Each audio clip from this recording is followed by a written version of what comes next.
So I am recording as well. So a big thank you to Adriana and welcome. I would like to say that I've been along to her studio. I've had a great time with Adriana, and I'm very delighted that she wants to talk to us about the kind of work she does, which really is about communicating. And we're looking at that area of how to get a bigger message out to as many people as possible, I think is possibly what we're very keen to sort of discuss and work with today. So Adriana, I'll hand over to you and let you share your screen and we'll take it from there. Thank you very much indeed. Okay, thank you very much, Ian, for the invitation. And thank you very much for everyone here. I mean, I could see from all sorts of places in the world, Dubai, Florida, Edinburgh, Wales. I mean, it's amazing to, have such a variety of people here. And I'll introduce myself. I'm a communicator. I'm from Brazil, São Paulo in Brazil. And I've been working with communication with TV commercial for 10 years, commercial TV story. And then I moved for 18 years, more or less, working just with climate and social issues. And before that, I was working with design and illustration. So this sort of broad experience helped me to develop a mixed media style that it's flexible and it's also adaptable according to this to the message. Will that helped me to navigate through different demands and needs that people have. So I left commercial television, but kept myself in working still with video and television in a line of production that is called edutainment, that mix education with entertainment. And that broadens a lot and tackles a lot of things with climate issues. And during this time, I managed to develop a style that shows what I was standing for. So the style I was working and the materials I was working was in itself incorporating the message. So to be more clear, as I talk about nature and care for nature, I decided to bring nature into my graphic style. I also pace my animations on a calmer speed. Some people say it's a slower speed, but I like to talk is not slow, it's calm. Not just because it gives more time for the audience to absorb the message, but because calming down is part of what we need to promote when we are talking about caring for the planet. So I slowly started to draw a line to balance out the digital in my work and organic things getting into my productions. So I still produce with digital words and devices, with digital materials and devices, but my work starts to move towards a more humane feel, a more humane speed, and with a visual sensorial experience to it. And I also take an approach that brings a bit of affectionate and tenderness into it, a bit of playfulness. And all of this is aimed to captivate the eye and also melt resistance. When you start working with climate change, we know that we need to sort of break through people that have a great resistance to talk about that, and a lot of denials. In Brazil, we deal a lot with that. So I bring this sort of affectionate tenderness and also with the thinking about eco-anxiety, taking eco-anxiety. So not just confront with a lot of heavy stuff that sort of pulls people away from it, but but on the other, it's like bringing, talking in a way that shows that our garden is greener. What actually it is greener, but it's also happier. So in that way, to welcome change, despite being a difficult thing. So in one way or another, what I tried through a few years that I've been developing a different style is a search for coherence.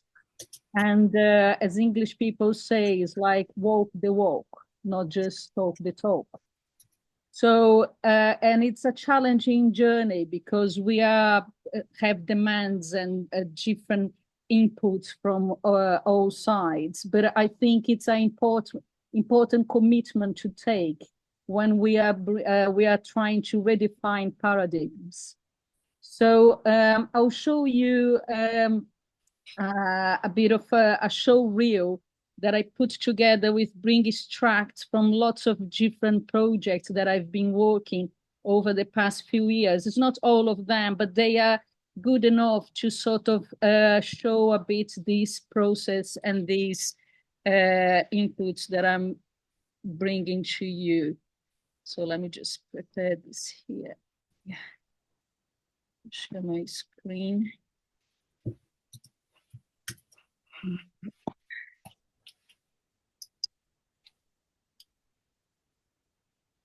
Just put this.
Okay.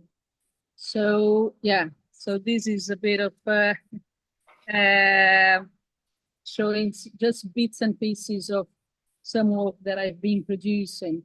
And another point that I would like to make is, and that I find it very important to stress, is how to promote difficult and unpleasant information and complex information, and to try to make it accessible for people in general.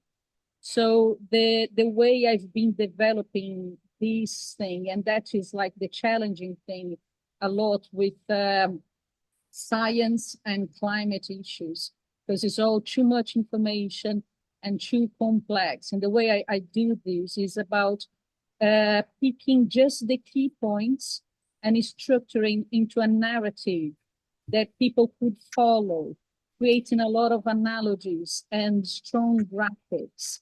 So in a way, is in this way, the communication here works like a first step that leads to an educational process. So communication is a kind of a tool, an introduction that will later can be developed in a deeper way through an educational process.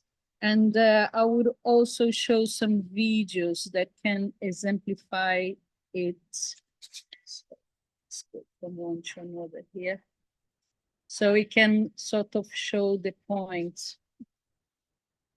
End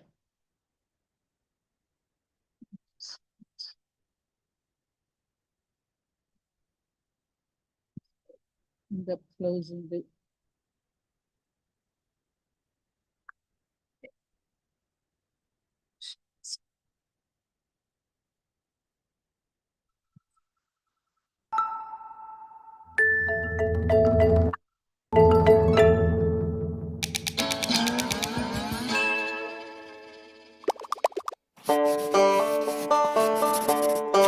Hoje, somos mais de 7 bilhões de pessoas vivendo na Terra. E para viver, precisamos de água, alimento, abrigo, cuidados com a saúde, educação, energia, roupas e mais roupas, sapatos, tênis da última moda, eletrodomésticos, mais eletrodomésticos, celulares cada vez mais incríveis. Mas, espera aí, será que precisamos mesmo disso tudo?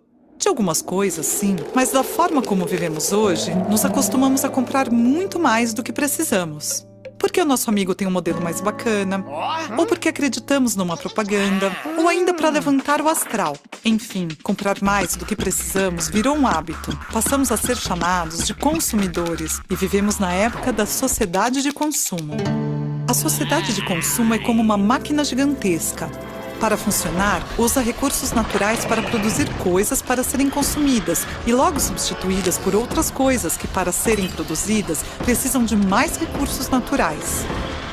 Bom, e para essa máquina trabalhar cada vez mais rápido, é preciso que os produtos sejam usados e descartados constantemente. Mas a palavra consumir pode também significar destruir. Para manter essa máquina sempre calibrada, estamos esgotando os recursos naturais e gerando uma descomunal quantidade de lixo. Só que os recursos naturais são finitos e, se utilizados à exaustão, podem acabar. Hoje, para manter o padrão de consumo médio do brasileiro, precisamos dos recursos de um planeta e meio. É urgente diminuir nossa pegada ecológica, que é a forma como medimos o tamanho do impacto de tudo que consumimos. Uma forma de mudança é colocar em prática os 5 R's: repensar, recusar, reduzir, reutilizar e reciclar. Repensar nossos hábitos. O que podemos fazer para diminuir o impacto do consumo? Quando paramos para pensar e não agimos por impulso, fazemos escolhas mais conscientes. Recusar. Temos o poder de recusar produtos que causam impactos sociais ou ambientais negativos. Antes de comprar um produto, devemos nos certificar de onde ele vem e como foi produzido. Reduzir o consumo. Antes de comprar alguma coisa, vamos perguntar: eu preciso mesmo disso? Reutilizar coisas que iriam para o lixo. Reciclar o que usamos. Para isso, é preciso separar os resíduos e descartá-los no lugar correto. Precisamos nos responsabilizar por nossas atitudes no dia a dia. É muito importante que a gente pratique os 5 R's, que são os novos hábitos do consumo responsável. Vamos mobilizar a família, os amigos, toda a nossa comunidade para criarmos soluções e inventarmos novos jeitos de agir, compartilhar e habitar nosso planeta de uma forma mais saudável. Recicle seus hábitos e mude suas atitudes.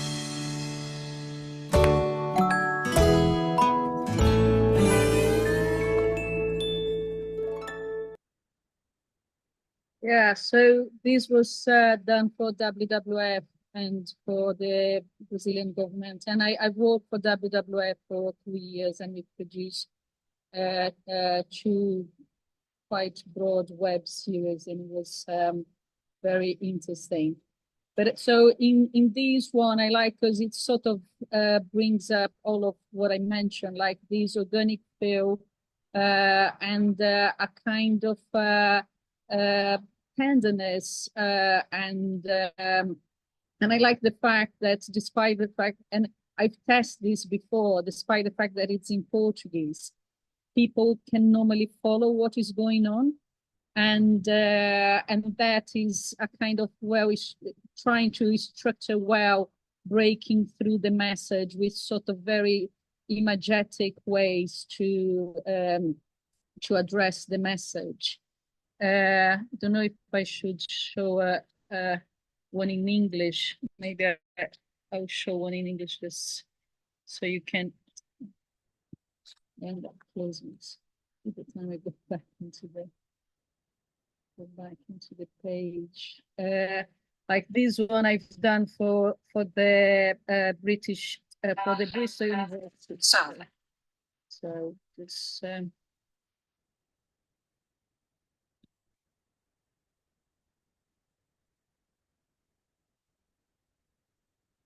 So this one I've done for the Bristol University, and again. So, one way for a university to produce knowledge is like this. An expert finds a community, does their research, writes it up into a paper, and publishes it for everyone to see.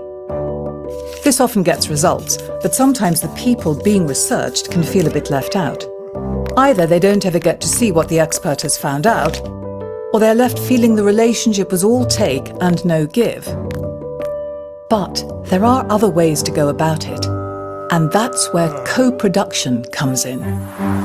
Co-production means universities and communities working together as partners to create knowledge.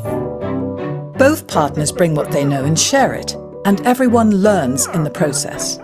Communities can help universities work out what research needs to be done and what questions need to be asked. And universities can help communities experiment with new experiences and skills. When we start co-producing, we don't know exactly what knowledge will emerge, but the process is open and shared amongst all the participants, and the way we work becomes part of the research. The university and the community are on the same journey. That's co-production.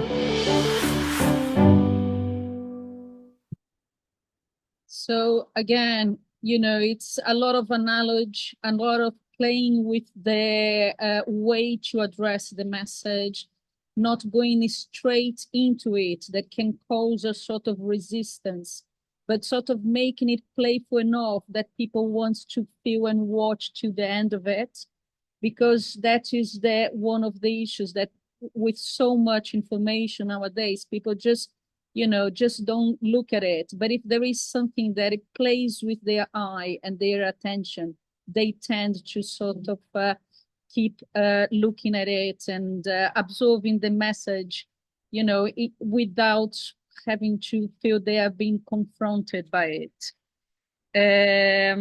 And hold on, I had to make a script here so I don't lose myself. But working in with the years, working in all different kinds of productions, I realized that the educational videos and TV series I was helping to produce and animate also need to reach people in a different and broader way. It was just being assessed by people who were tending to be addressed by this message, was looking for this message. But I was doing, it was either just to school or just to television, or some of the television sometimes would go into schools, but mainly, it was getting attention. It was creating a good eye to it, but I felt that I wasn't reaching people that I was actually resistant to the message. And that is the problem with climate. That is like how to reach these people that are deniers. And in Brazil, this is a massive, big problem. So I started studying and researching, and I found myself studying multimedia and transmedia materials that are the way that people normally produce when you are producing a commercial TV series for kids. And because that is how I started working in television, like animating for TV series for kids. So I already had a bit of experience on that. So I went back to look into it, to try to sort of share, think a little bit, to research a little bit on how to create materials that will sort of go beyond the people who are, normally assessing interest on the information, wanting to learn more. So I created, I look into images to how to bring these into for you guys. And I found this clip art that it's one of the clip arts when they are trying to explain about transmedia, the traditional transmedia. So here you can see it's a very well drawn, very cheerful image with all things that are produced when you have like a TV series. Like they create, when you create a TV series for kids, at least in Brazil, they get some funds or they borrow some money to produce the first season, and to produce the other seasons, they produce lots of other materials that generate income, and then they can produce the other series. So games, whatever, soap, clothes and things like this. So these are, despite the fact that here they show it all in a cute, nice way, what we actually see in this image is like the brain being bombarded, overwhelmed, and overexposed to a lot of things. And all of that to boost profits.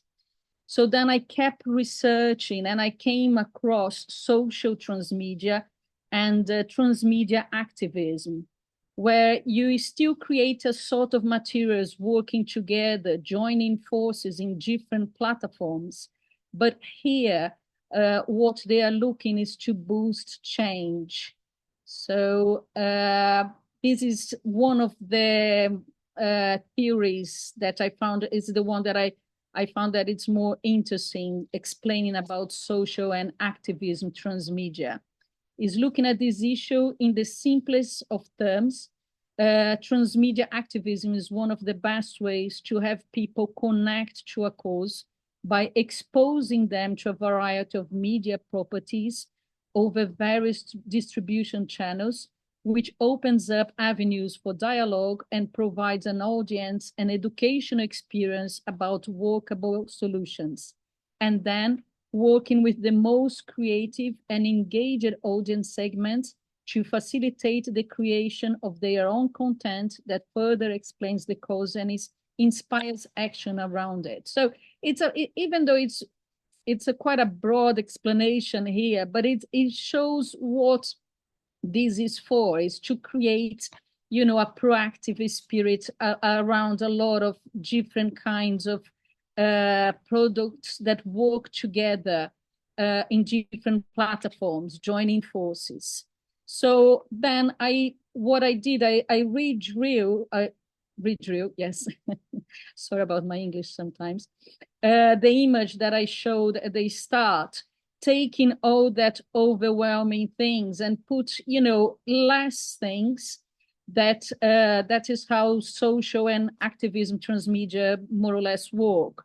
So it's all these less materials, but raise awareness and influence social action, opportunity for collective action rather than passive consumption, creates shifts in perception and culture, create a more immersion feel, and create social impact. So it's like creating different materials working together in different platforms with the aim of, basically changing people ways of dealing with living and society. And then I adapt my own style into it. I started playing around these. So I brought a more sort of kind of organic feel into all of this thinking. But in one way or another, it was still the brain being bombarded in some ways, is still being sort of tackled in sort of different ways. And one of the problem is that I was still just talking to the people that wanted to assess these materials.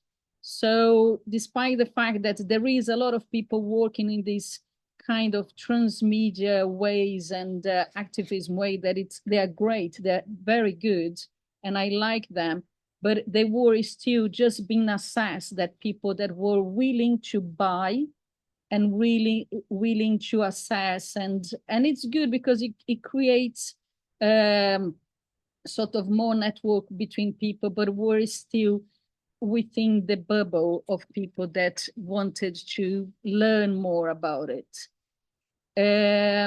So hold on. So I found that, apart from that, I started researching more and more. And then, there is all the things that we are being bombarded nowadays. So it's with fake images, social bubbles, fake news. People have been very isolated, intergenerational technological gap, social media dispersive attention, and again, social transmedia demands personal interests. So in some ways, we were still sort of, I was still feeling it wasn't properly addressing or hitting the issue that I was trying to look how to break through. And with the emergence for solutions that we have now, I felt I needed to be more pragmatic and challenge this format, and that needs the product to be bought and depend on the willingness of the person, and start looking in a broader way. So I start looking into how the generational now also works. Like if we look at the Z and Alpha generation, there is a whole package of new ways to relate and behave that it's very different and broad and difficult to assess. But there is one point that they have that different very much from us, that they are already natural communicators, because they are born or they live the whole time communicating, sending videos, recording themselves, recording other things, photograph, and they do it already in a very natural and playful way, and also in a very showing off way. This is something that, boosts their ego and so forth. So I started to consider these things, and let me close this, the thing, sorry. And I started to think, well, why not try to use this factor in our favor and make them the communicators and also the generational mediators. In this way, I would be moving away from me trying to produce things to bombard their brains or other people's brains, and try out a new format, teaching art, film, and animation skills, and not just for promoting climate change, but discussing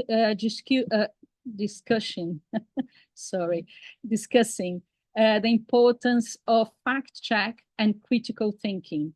Another point that, in Brazil, we are very, it's very dear to Brazil, dear in a way that is very important to Brazil. So I looking how to try try out to use this way or try to teach communication. So the school in general seemed like the obvious choice, because it forced the student to focus through a longer period, expose them longer to a subject, and give a safe space for exchange. And it's a place that has credibility. You know, people know that it comes from school. They're not bringing, or they shouldn't, or normally, they're not bringing fake news into it. So again, and they can have some deep reflection, a space for exchange, and work in a collective way, in a collaborative way, and experience these kind of things in a collective way, as I pointed before, is truly important, because it gives a support to change as a group. It's like peer pressure with soft power. So through the school, we could assess also the parents via homeworks. I start thinking on, you know, how to address and break through the bubbles. So I said that's a way, because in Brazil it's very difficult to assess some different bubbles. So through homeworks, we could assess the parents that in human stance are the ones who have main authority in our household to make immediate changes. And that is what we need at the moment, immediate changes. And also the ones that are more resistant and difficult to be assessed. So it connects with the idea of also the students being like these generational mediators and also breaking the bubbles. So the way I am working at the moment is like I'm creating a material that involves the homework with the students interviewing the parents and the families and communities. And they would create videos that, you know, with their impulse, natural impulse of being communicated and sharing, will automatically create, they would automatically share with others. So I elaborate an interdisciplinary project on learn communication, climate communication with the climate ABC, like a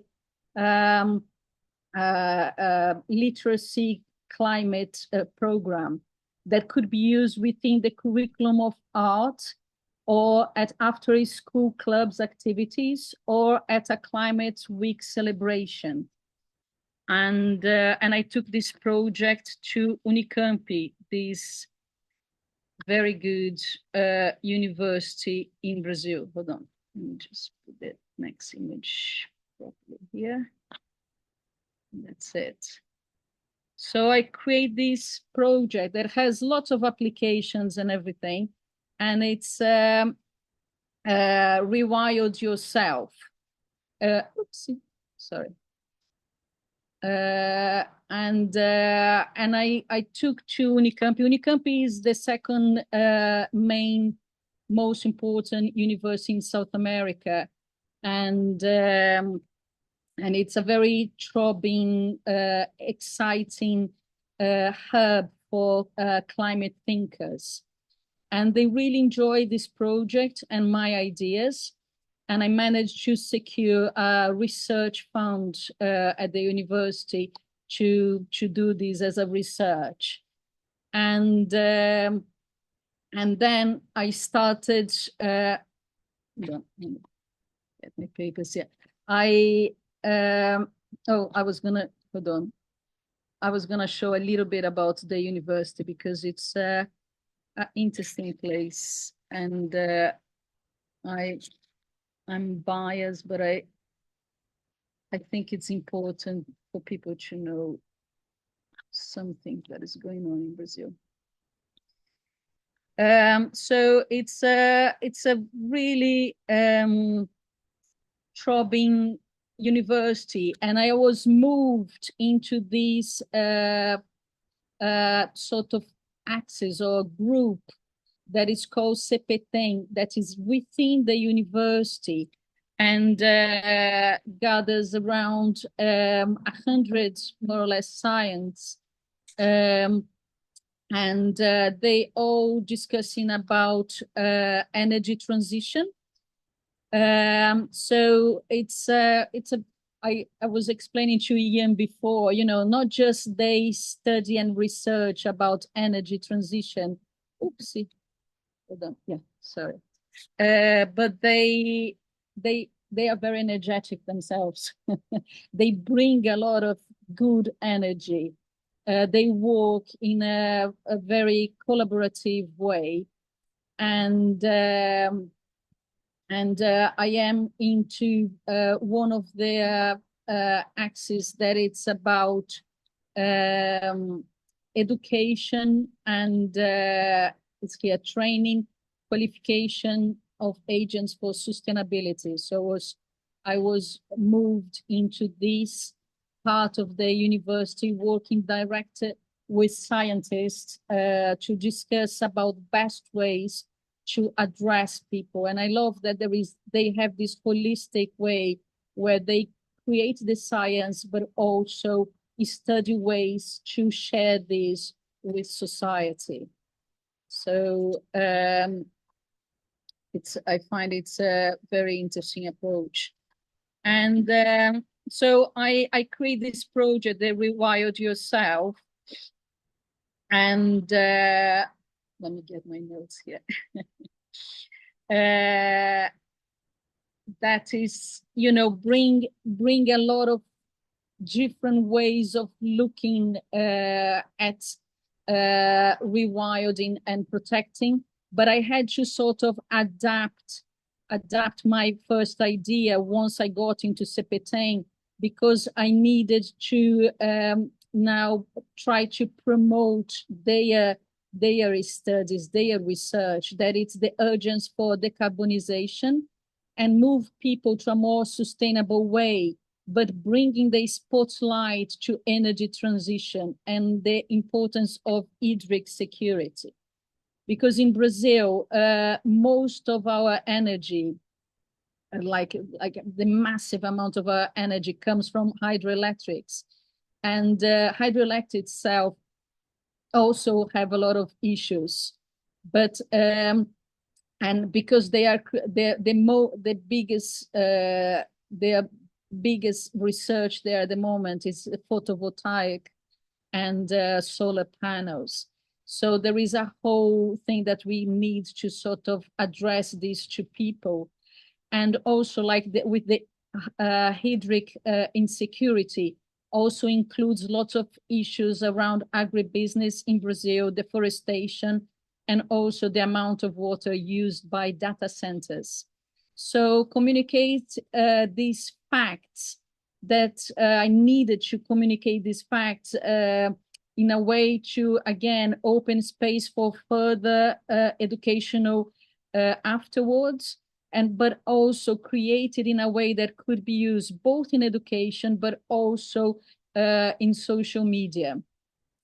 So it's not just talk, and also not just talk about the problems, but also point solutions. Again, bringing hope, whilst the parents and the students will be exercising domestic change. So I started to create homeworks, and I drew inspiration from some other works that I was doing, and that deals with memórias afetivas, as we say in Brazil, that is affectionate emotional memories.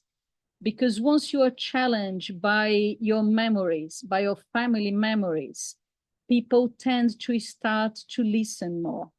So if you play around with ways that we are touching people by their heart in a caring way, people start to sort of feel cared about and feel sort of understood about.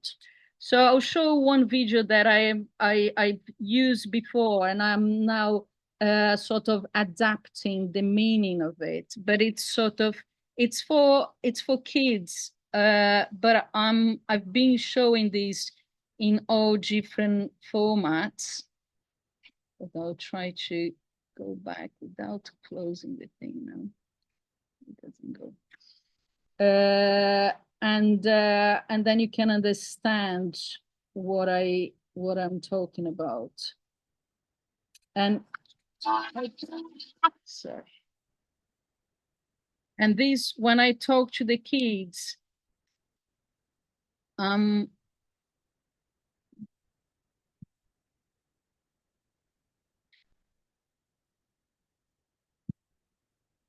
I explained that, and these are things that I collect. I travel a lot, and I travel a lot to the Amazon. And all of these organic things, all of them carry a story, carry a memory, brings us something that is touched me very deeply. And we all have these things. I get kids to bring to the classroom things that are from their garden, from their grandparents' garden, something that they care about, a shell from a holiday, and then I play this video for them. Oopsie. Hold on.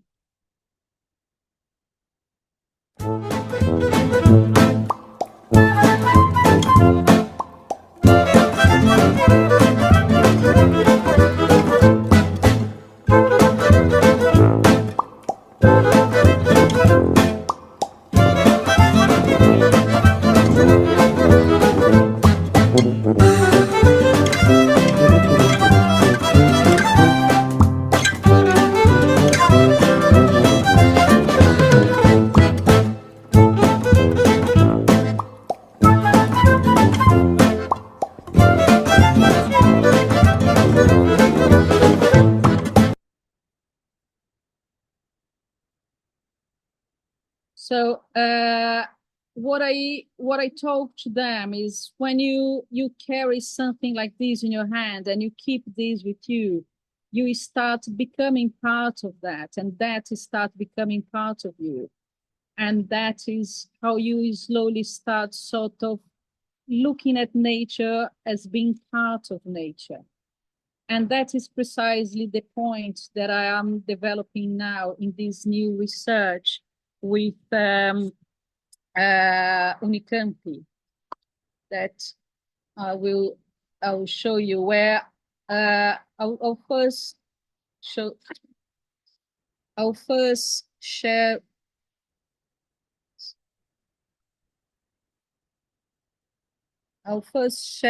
like some thoughts and guides that I create, some sort of concepts to sort of guide my research. And these are more or less them. So the first one, I created a term that is called educhantment. So before I was working in that field that is edutainment, that is education with entertainment. And now I felt I need to move on into something else. So I created enchantment into education.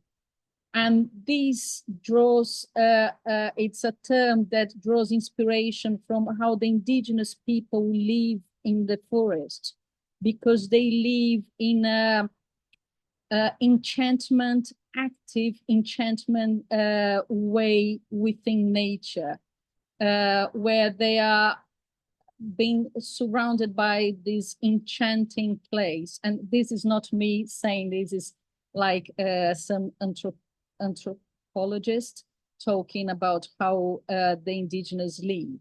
They live in this state of enchantment in nature, paying a lot of attention to every single thing, always learning from it, because they are enchanted by it, and caring for it and becoming part of it. They are, how we say, they are the forest people. They don't live in the forest, they are the forest people. So I created this term to sort of guide my inspiration. I also, then I drew inspiration from two other terms that already exist. One is another form of AI that I love. It is the artisan intelligence, where you have to look at things again in a very profound and deep way, because I'll be at some point in my research talking about biomimetic as well. And so this artisan intelligence, where you have to pay attention carefully to what you're doing and looking deeply into things, it's what I want to sort of promote and teach in this material. And another one, it's a term that was created in Brazil by a very famous ecologist, and it's called florestania.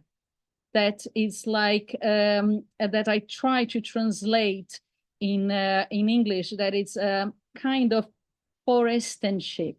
That it's a forest with citizenship. So instead of us having this sense of responsibility through the city, is bringing the same kind of sense of responsibility, but towards a forest. So forestanship. And also all of these combined with the inspiration, and all of this is a kind of a response from the inspiration that I draw working with indigenous people. And I've been working with indigenous people in the Amazon for 5 years now. And not just researching their ways, but their science. And I'm endless learning from them. It's even after 5 years, they keep challenging my ways, keep challenging the way I talk, the way I behave in a kind way, but it's just but in a learning process, in a very gentle, beautiful learning process. So these three sort of terms, they're combined, they are a sort of all this way of translating, the ways that I'm finding I can translate the indigenous ways, and that can be put into educational material. And in the same educational material, and especially because I'm working from a university, I'm combining, of course, Western science. So I'm actually joining indigenous science, dialoguing together with Western science with indigenous science. So in this way, it's still a work in progress. So I'll show you, it's still a work in progress. And I'll love when I finish that will be around September. Maybe we do another session, I can show the whole process. But it's like the ABC of climate change, and I am finishing the A. So it's, let me put this properly here. And I can show you what I'm talking about. So here I created a digital platform that can be accessed by anyone. It's a light one, because it's important to be something very light because of the different places in Brazil. And here there is a kind of talking a little bit about everything I already told to you. And then I created micro classes to kind of guide these things. So that is a way that I found that I can sort of do educational material, and also all these micro classes can be also shared on social media. So the way to teach, to look, and to draw, and start being sort of more organic into the way of the creative way, was for me to do like the naturalists used to do their notebooks.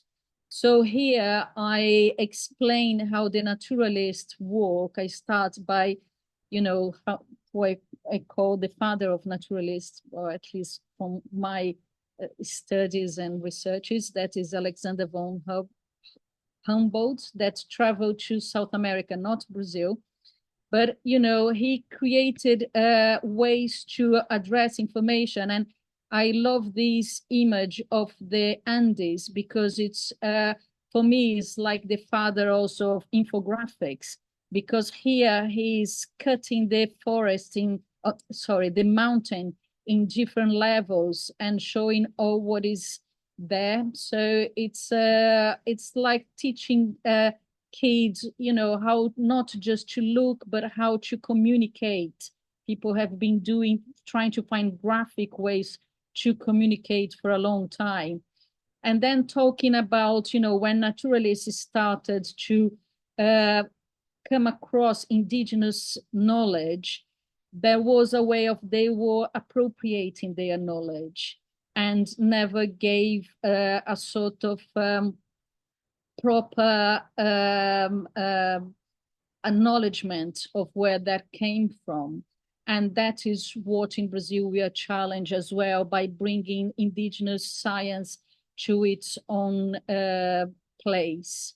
And again, you know, combining, not in a resentment way, but just giving them the visibility and credibility that they deserve, but working together with Western science. So this material address a lot of that. And then, you know, bringing ways that, you know, you can look closely to things. And when you do work with pencil, with watercolors, you have to go slowly. Just the process by doing it is slow down, not just like your ways, but your eye as well. And that is important. And I'll be also teaching animation, like basics of animation, and also a knowledge that we are all at a different speed and knowledge of climate, of the climate consciousness. And that's all right for that. There is, it's important for people to feel okay with whatever step they are. And this material will be, oopsie, it wasn't supposed to close, sorry. Is not to shame people, but to make them feel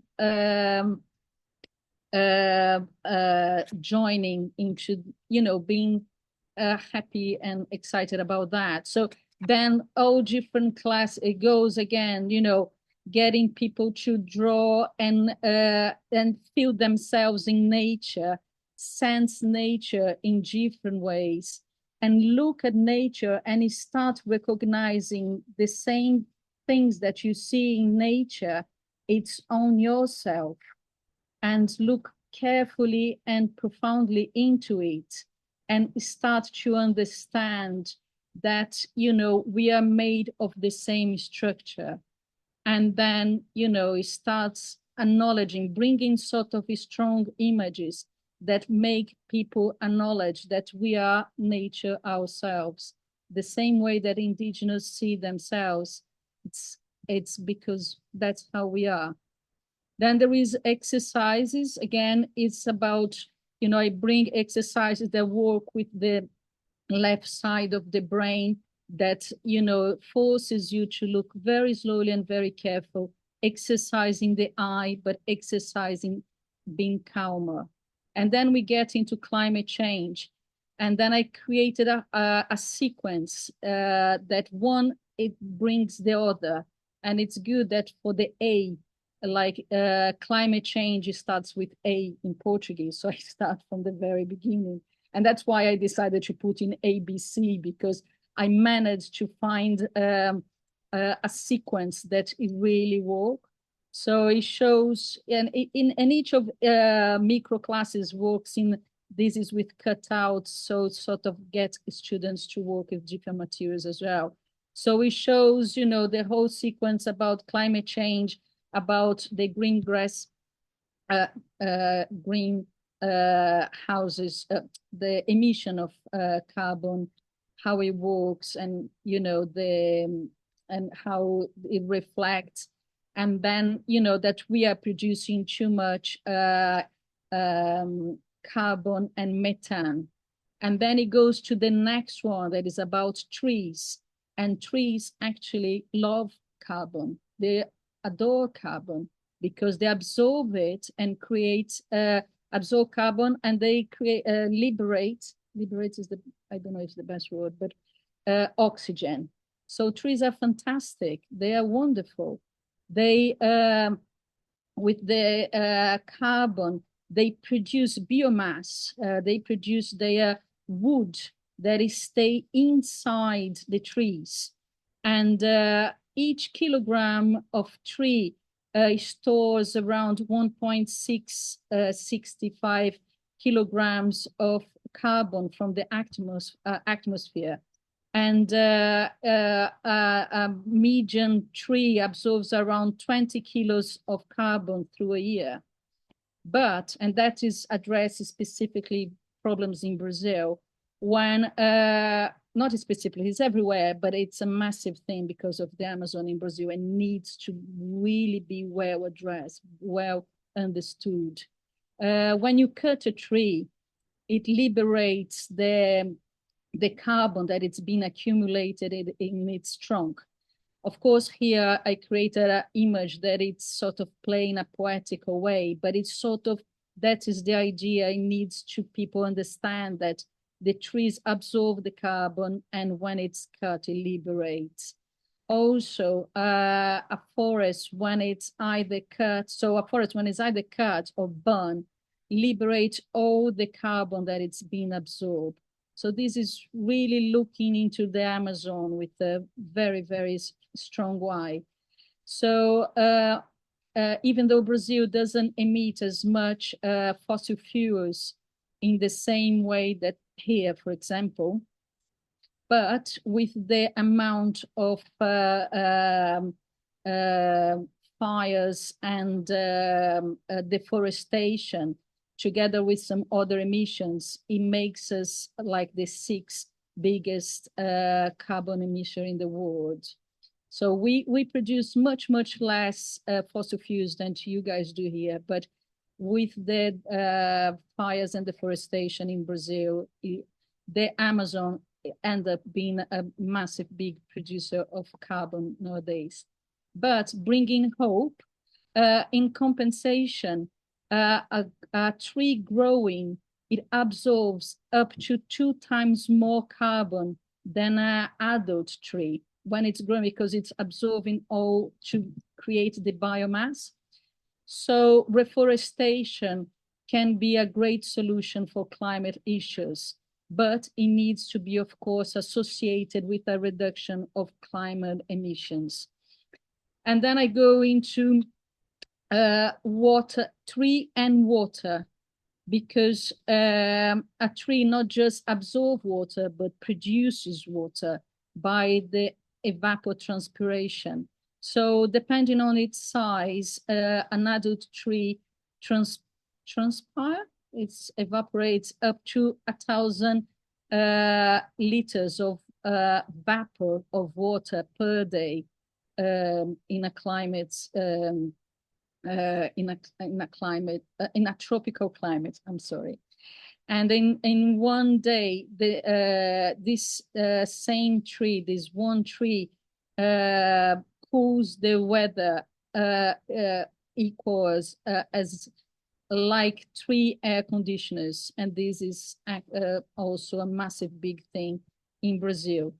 So then I look into different kinds of forests and everything, and where all the tropical forests are. And of course, the biggest forest, tropical forest that absorb and produces more water is in South America, that it's the Amazon, and 60% of the Amazon is in Brazil.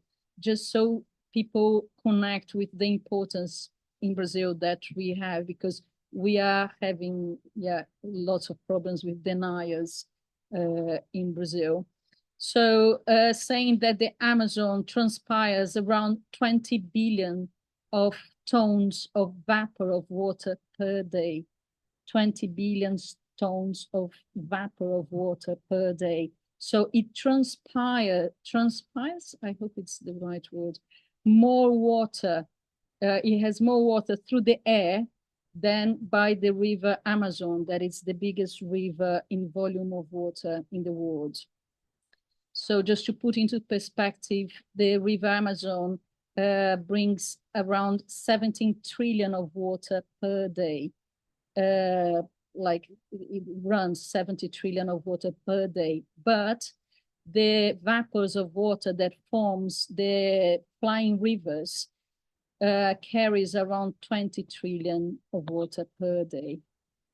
And then we go into the Amazon. And I like this sequence because I travel to the Amazon almost every year, and I drill this in the Amazon by looking at it and trying to think like the indigenous in their cosmovision. And it was a good exercise for me. So so we are talking about all the vapors of water that joins with the water that comes from the ocean, and they create these massive rivers, flying rivers, that will go past the continent and will go across to the Pacific. But because we have the Andes, it goes all the way down and bring water to the south, center south of the continent. And if you look into in the globe, the same places all over the world is actually semi-deserts or deserts, but because of the flying rivers, this area is called like the lucky quadrilateral. And it's one of the most fertile places on earth. But it will be very unlucky if the flying rivers stop to fly. And so here it shows, without the Amazon, the forest and its flying river, the volume of rain to the south, center south of Brazil, it's in danger, and its effects already being felt. There is a lot of people in Brazil. This study, it's done by Antônio Nobre, and he's a Brazilian scientist, and he's been trying with all his almighty to come across, and people are sinking into it, but it hasn't yet felt into people's imagination and force, because I think it's not very difficult to explain, but it needs people in Brazil to understand it more fully. So this is a point that it's very dear for me, because I've been studying Antônio Nobre theories for a few years now, and he's actually looking into the material to judge the way I'm working. So anyway, and then I talk just about water itself, always like bringing sort of very organic drawings to get people to think in different ways.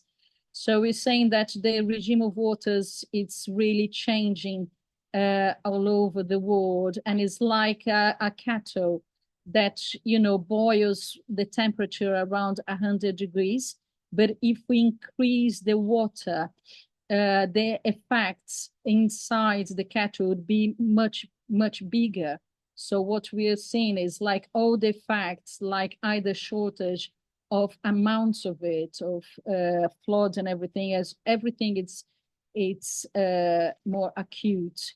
And that is affecting the agribusiness. That is a massive issue we have in Brazil with deniers. That now are becoming more and more together, but there is a part of it that accepts it and is working towards protecting the forest, but there is a lot that we need to sort of try to bring the attention properly to the discussion. So this is talking about that. The amount of fish, of what we consume, transport, these are boats in the Amazon, and then I start talking about the energy and the hydroelectrics that it's.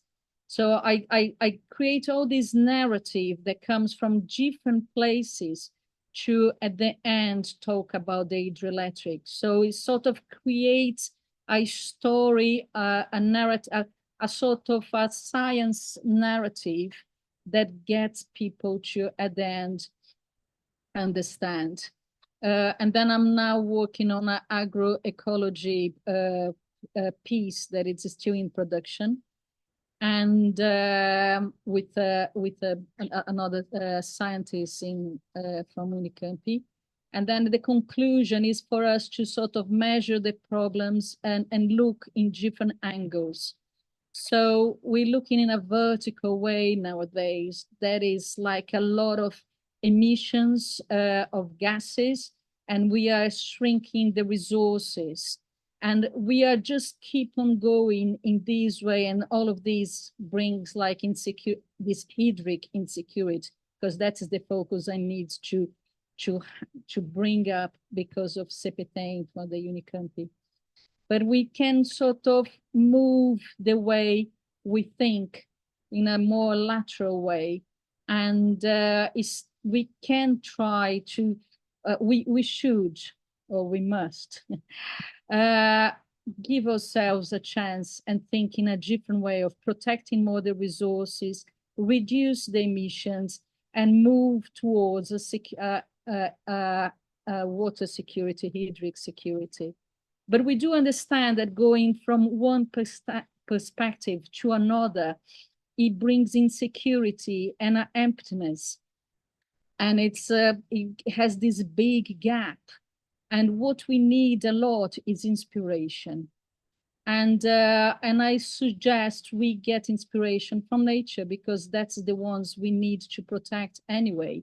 So before, when, the naturalists started studying, Darwin started studying nature in itself, or not started anyway. It looked at nature as if it was competing. It was looking from the outside as if they were competing for light and space. But nowadays we know that deep inside, looking deep into it, they are actually helping each other, connected by their roots through the mycorrhizas and mycorrhizas, that transport nutrients and information. And they're working in a collaborative way that aims to protect and to care for each other. And that is like a strong lesson. If we look underneath, we can really challenge different ways of living, and then break the situation in steps. You don't need to jump. As I said at the start, each of us are in different stages of consciousness, and that's fine. So one can help the other and bring empathy to the situation, and understanding that there are limits from some people and others can move faster, but nevertheless bring sort of a proactive attitude towards, rethinking the way we live. And then, coming up with the best ways to keep the forest alive, and that is the best measure. And then at the end, I bring an exercise again that we have a video class that is where parents would be involved, and will get their feedback and so forth. And the kids will create the videos and animation. So that is my talk, the work I've been doing and I'm doing at the moment. And thanks for listening. And I didn't saw any of the questions here. I'm sorry. I will look at it now. Adriana, thank you so much for that. And there's so much in it to take on board there. I just love some of the phrases you've used. So that affectionate emotional memory is going to stick with me for quite a long time, I think, indeed. And tenderness and enchantment and all these words that, we need in the communications we have with people, isn't it? And moving from the kind of work which is mostly academic that we have, is to sort of have that academic flavor to it, into this area of trying to get it through to as many people as possible, I think is so important, and sort of all strength to the work you're doing, indeed. If you're okay, I'll ask if anybody would like to ask any questions and or make any comments. So, any thoughts from anybody here?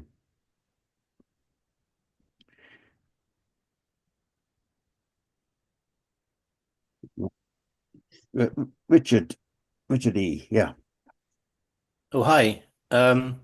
Yeah, so I was trying to find a way to raise my hands digitally, but I've done it physically. yeah, that's okay. We can Yeah, go. I mean, first of all, I loved that. I mean, it's great, and it was interesting call out to Alexander von Humboldt, who's you probably know Andrea Wolf's biography of him, which is quite interesting. Um, yeah, but the way you've combined art and infographics, sorry, and the way you've combined all those things, I think, is wonderful. I put a note in the chat. I mean, one thing came to mind because you talked earlier on about Love it. the need to get to um, those that are resistant to the message and so forth, um, who aren't those receptive sponges that children are. And I was what came to mind was Catherine Hayhoe does a lot of work, as you probably know, but she talks about the need when you're going to some group you may be slightly terrified of, like Texan farmers or something, and actually starting from where they are and their challenges. But it puts a big onus on you then as well, do I have to do this work 10 times for 10 different audiences? I just wondered how you saw what you're doing now to adapt it to those different audiences with their different concerns and perhaps trying to somehow peel them away from their kind of talking points and so forth. Yeah, it's an interesting question. What I find in Brazil, you have to talk not 10, but 100 times, and you have to keep talking, and there is no way out from that. So my impulse on keep researching and keeping finding ways is I'm talking the same thing over and over again. I mean, I'm now bringing some new things, but I'm talking in a new style, and we're talking in another style. But is that sort of things of being being resistant creates like, does it make, is that the right word? Being part of the resistance. And just try to bring a new makeup to it, bring something that is more interesting, that is more update, that it brings different points. But to confront, it is very different. It is very difficult. But I did. I just came from spending a year in Brazil, and I went straight into try to talk with extreme right-wing people. Well, it's not very difficult. Brazil now is very polarized, and in my family there are some people that have a bit of high profile, but they think in very right wing, and they were keen to talk to me, and I accept the invitation straight away, and then just 4 minutes. I went with my family, my kids. They were shocked, like they were like it didn't take more than 3 minutes for them to start arguing with you. And I said, that's how it is, the degree of the anger of people. And I was with them for 2 days, always very calm, always bring facts. And we need to be on the top of facts, the whole time. Bringing analogies, it's great, because then gets people to think from this thing about linear thinking, vertical thinking and linear thinking. It breaks their way of thinking. Yeah. But also, by the end, I went away for a little bit, and I did a very beautiful drawing, and art cuts through. And my cousin cried at the end. He was exhausted I was very tired as well. But I gave him a nice drawing from, from their house, from where we spent childhood together. And that broke him. And, I had other situations with that, but that was like the most memorable, where I could feel, gosh, I really pinch him in a way he cannot respond, because it was something very sensitive. It was something that had to bring a response from them that he couldn't give. That was kindness, that was with sensitive, with art, and he couldn't bring anything against that. And it was interesting that I had other situations where, music, art. So that is when I think, artists can be good mediators. Like science bring the knowledge, and that is how I got this space at Unicamp, because I said, you guys need mediators, because it's no good you present something, with numbers and everything, and and then people don't read, and then get, we are in a confused time. Yeah, absolutely. Yeah. And I was wondering also about this thing about storytelling, which is, this toolkit we did. One of the 25 tools in there is the power of the 2-minute video. Mm. And interestingly, I was invited to go to a church yesterday to talk to the project manager they've got a 30-year-old boiler, and and the Church of England has said you can't replace it with another boiler. But they know nothing about heat pumps, and there's lots of people who are screaming that they don't work and all that sort of People nonsense. don't know, and Yeah, we but shouldn't let them feel ashamed about it. It's a yeah, lot of information. yeah. But rather than necessarily send them one of my long essays about heat pumps, what I'm planning to do is do these 2-minute videos about success stories. Where people have had great success, and it's just a 2-minute video, which was, we had this problem, everyone's happy. We've now got this other church which has got a shop and a thing, and it's a buzzing community center now and a hub because now it's warm. And just send streams of positivity through these short clips, these stories. So I suppose I'm interested in whether or not your brilliant media thing, I'd love to be able to do all that stuff. I don't have the skills to do that, but I think I can do the 2-minute videos. So for the moment, I'll be focusing on that.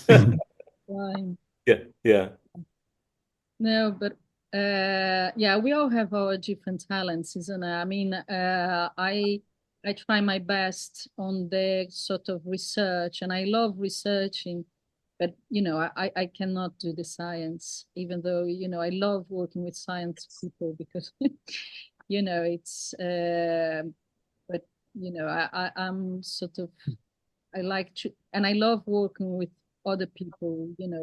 I cannot do the music as well. But that's the thing about collaboration. Yeah. And yeah.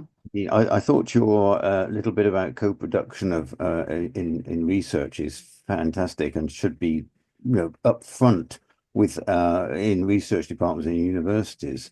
It's also interesting how often you have these grand, huge proposals put in for research work, and right down at the bottom is a little section that says dissemination. And really, it should be the other way around. I mean, the whole point of doing this kind of work is that you do disseminate and get as many people involved as possible, because otherwise all that work gets written up and put on a shelf and doesn't actually get out to people, doesn't involve the people with it as well. So learning how to do what you do, or getting you to do it for us, is the kind of way I think we ought to be thinking a lot more with the field we're in. So yeah, it seems it's something sort of lacking in the way we've approached this whole way of trying to communicate, and the difficulties and the real huge poly crisis that we're facing in the world, which we do need the kind of work that you're doing up front. So all strength to you on that one. Thank you very much. Yeah. Anybody else got any questions? Okay, I would like to raise a couple of points. Obi, yeah. I was fascinated in what you were presenting to us. It's a really exciting, dynamic approach. And what I wanted to raise with you is the question of urgency. I mean, I'm very well aware of Antonio Nobre's work, and I've been involved in myself in the Amazonian matters for 40 years or so. So how can we convey a sense of urgency? I mean, we are seeing droughts in the Amazon. We're seeing major impacts on the farming systems in the south because of lack of water and so on. How can we convey a sense of urgency and the need for immediate change rather than long-term change? Yeah, I'm not sure I can. I know that anyone knows the answer, and that is, for everything. Like not even the science know the answers for everything. But my way on the graphic style, and that's why I use very Amazonian images and situations and the boat, is because we want to take this to the Amazon schools, to schools in the Amazon, sorry. And then, through the kids, again, working with the parents and so forth, and try to combine forces with universities there. So that's why the Unicamp is, there is a talk to see if I finish by November, they'll try to take it to the COP. And we're going to try to make some sort of network there and try to use it, incorporate with some schools there. But, that's the thing. I mean, the problem is we were going in a direction that was, not very fast, but we were going in one direction. But with all these changes of governments and everything, it's with the oligarchs and the rise of right wing, it sort of breaks, we try to go in one way and then we get into these sort of diverted into, chaos really from all over the world. So, it's like what Trump is doing now and with the things that he's imposing into Brazil. I mean, I know you all knowing about things that is coming here and in Canada. There is always very little that talks about what goes in South America, but he's also bringing a lot of stuff that's bringing chaos. So it is a very unfortunate time where we are. And that's why, I think more than ever, collaboration and reaching for like-minded people is more important than ever. Because as I said, I have a massive work of loads of people there that I can connect. But, even within my own family, I can talk with you guys feeling I'm more like-minded with you guys that I don't even know, that with some people that I agree with. I think that's this importance of don't think about borders. We need to think about who we can communicate and join forces with, because we are in a sort of very difficult time. And as much as we can sort of, collaborate and try to, confront, challenge these crazy people. It's thanks God we don't have Bolsonaro anymore, but God knows who will come in 2026. It's just around the corner. So, so it's I wish I knew, but all I knew it's like, we all need to sort of, be humble and collaborate as much as we can with each other. Sorry. Thank you. Yeah, thanks, Herbie. That sense of urgency is a perennial issue, I guess. We have to keep hacking away at it. Mike, you have your hand up, yeah.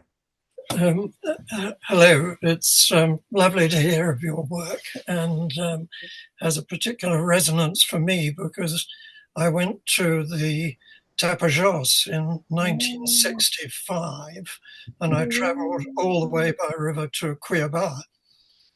then it was almost completely unexploited. And of course, now it's a very, very different story. But my interest is in that we have a problem in this country that we must reduce energy consumption. And one of the ways you can do that is by addressing your own home, which is my current interest, and has been for the last 10 years. And we need to communicate that story to people because the government is very bad at doing this. And we can do it best by getting communities involved and working upwards from the community. And I noticed that you have worked with Bristol University, and I wonder, whether we could perhaps fit in a discussion at some point about, what could be done. Yeah, I've done 3 films for Bristol University through a production company. And I'll be very happy, of course, to collaborate in all fronts to address messages about climate change. So yeah, if you're interested, and I don't have a direct contact with Bristol University because it was done through this production company.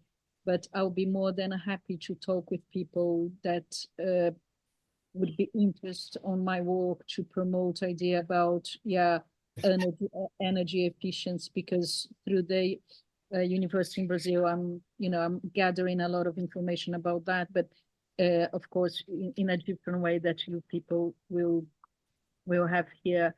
And yes, it's a massive, big thing. And people, as again and again, people don't know much. Yes, People don't know the story. Yeah.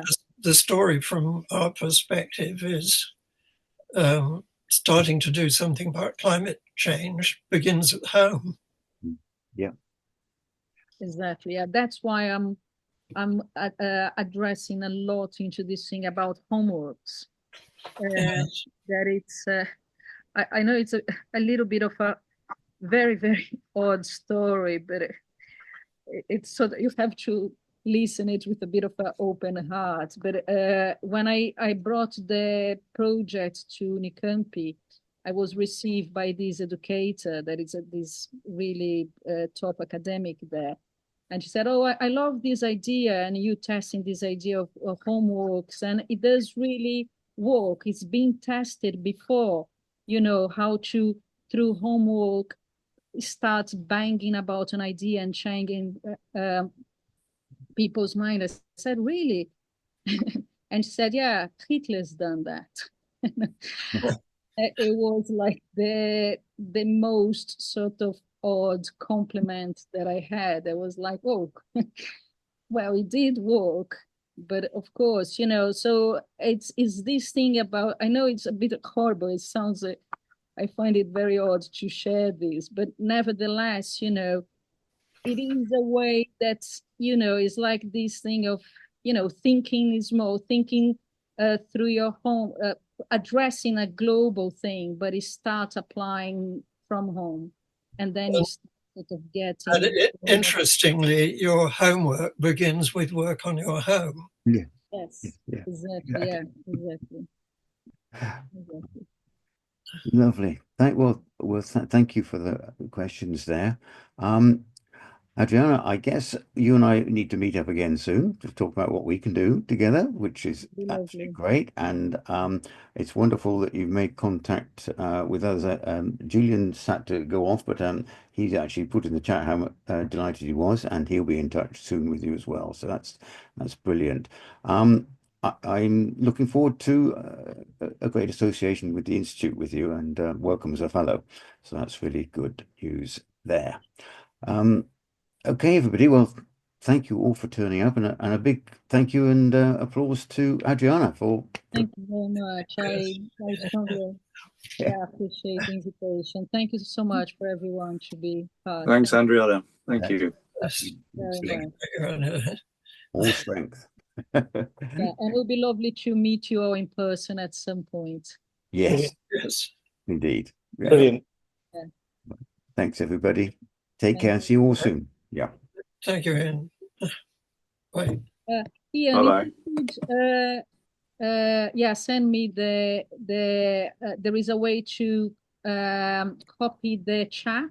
Yeah, I'll send I the wasn't chat. able to sort of read through properly, and I would like to. Lovely. Will do. Thanks, everybody. Bye.